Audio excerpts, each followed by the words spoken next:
Saskaya visiem via maiem licuiem aviatios, visuavia ruot. Somos el resultado de una larga evolución. Se calcula que el hombre apareció hace 2000 años. Ha habido grandes procesos de adaptación debido a los cambios que ha sufrido la Tierra. Algunos seres se mantienen mientras que otros no. Todo comenzó con un mono superior el cual vivió en las copas de los árboles. Debido a cambios climáticos tuvieron que abandonarlas y cambiar sus hábitos. Con el paso del tiempo se fue dando un enderezamiento la cual en algunos casos fue auxiliada por bastones. Se lograron conquistas que dieron lugar al desarrollo y transformaciones como el bastón en lanza o el descubrimiento del fuego. Se fueron desarrollando los centros cerebrales principales que permitieron una mejor comunicación. Algo muy importante a raíz de eso fue la constante comunicación que empezó a darse. Se considera que el elemento central de la evolución es el trabajo constante. Este trabajo constante fue auxiliado por el desarrollo de diversos utensilios como el pedernal, la lanza o la rueda. La primera sociedad humana se dedicaba a la recolección, pero en un cambio muy importante para el hombre. Se deja la recolección y los humanos comienzan a convertirse en productores de sus propios alimentos. A base de la agricultura y de la producción de animales, los antecedentes de este avance que distingue al hombre de los animales incluyen la evolución del humano. El primer paso para lograr ser productores fue obtener control sobre el fuego, ya que este le brinda ventajas al hombre como protección, calor y la posibilidad de cocinar sus alimentos. Otro antecedente del hombre productor es la domesticación del perro, que ocurrió hace aproximadamente 25.000 años. El perro ayudaba a los humanos en la cacería y los protegía de otros animales. Un antecedente importante fue la invención de la alfarería, en la que se le da forma al barro y se convierte en un sólido mediante la cocción. Por último, lo que logró la transformación total del hombre recolector al hombre productor fue el descubrimiento, invención de la agricultura y de la ganadería. Se cree que sus inicios fueron hace 15.000 años o más. El descubrimiento de la agricultura y el de la ganadería no está localizado en una sola región.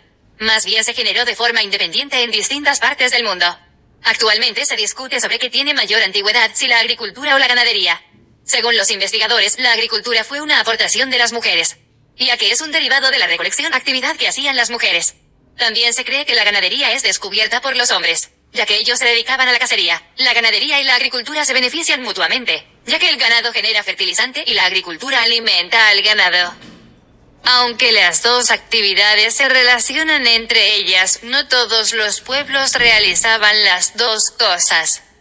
Había comunidades que solo se dedicaban a la ganadería y otros que solo se dedicaban a la agricultura. La única actividad que tenían en el pasado los primeros hombres era buscar la forma de cómo subsistir. Ellos recolectaban. Aún no conseguían el aprendizaje de los cultivos o de poder domesticar y criar animales. Se exige una organización dentro de la sociedad. Al igual que se empiezan a manufacturar los utensilios necesarios para la cacería. Se dividían los trabajos por edad y género, pero nadie se quedaba sin trabajo. Las mujeres se responsabilizan de la recolección de plantas mientras los hombres directamente se dedican a la cacería. En caso de que no alcanzaran estos para toda la población. Los viejos y enfermos, los que no aportan nada a la sociedad, eran los que se quedaban sin tales recursos. No existían rivalidades entre los diferentes grupos sociales. Solo los que se encontraban fuera de él. Otras tribus, por ejemplo, la organización social se acabó haciendo de tal forma que hubiera un grupo superior que estableciera el orden. Este acabó siendo un consejo de las personas más ancianas y de tal forma sabias en la tribu. Curiosamente, la organización familiar se establecía en aquella de la monogamia. Entre grupos se tenían obligaciones sexuales y había pocas reglas en cuanto a qué no se podía hacer dentro de ellas. Por último, la religión en ese entonces no era algo grande. Se creía en la naturaleza y el ser humano aún no cuestionaba su existencia o de dónde provenía aquella. Surge a partir de que se empiezan a crear diferentes clases sociales. Su inicio fue cuando grupos que no participan directamente en la producción eran alimentados. Este fue el primer inicio de los grupos explotadores, una sociedad dividida entre quienes producen y quienes disfrutan sin producir. Otro elemento que define esa época es la guerra. El resultado de la victoria no es solamente la sujeción de un grupo por otro, sino también la creación y acentuación diferencias entre el grupo vencedor. Otro factor destructivo de la comunidad primitiva es constituido por el comercio. Su profesión los aleja forzosamente de la tribu a la que pertenecen. También los dioses representan un importante papel en la individualización de la propiedad. La consecuencia de este proceso es la disolución de la antigua comunidad igualitaria. Ahora hay ricos y pobres. En esta situación nace también el Estado. Los distintos grupos forman una sociedad. Los intereses de la sociedad son diferentes, muchas veces opuestos. Por ello se necesita un órgano superior que pueda evitar que el pueblo se destruya en la lucha entre ellos mismos. Se plantean los intereses colectivos, pero los ricos ahora están a cargo de la sociedad. Ejemplo de esto es el Código Hammurabi.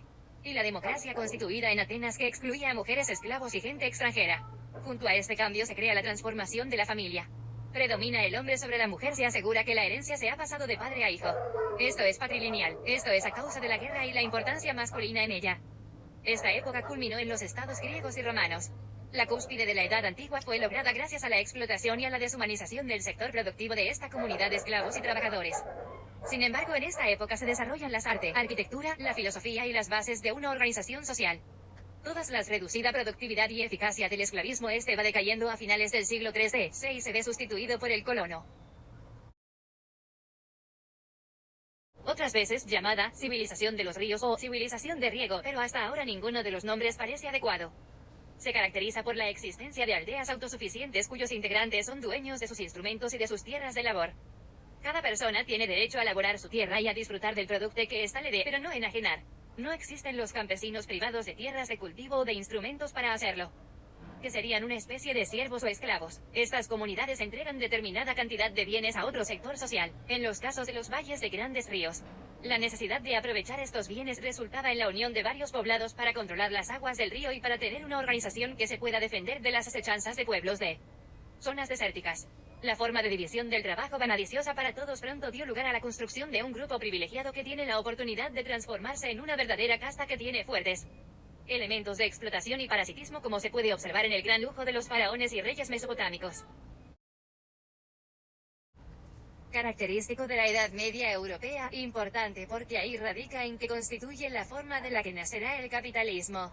Anteriormente se usaba el sistema esclavista romano, pero este había sido roto por las invasiones de los bárbaros.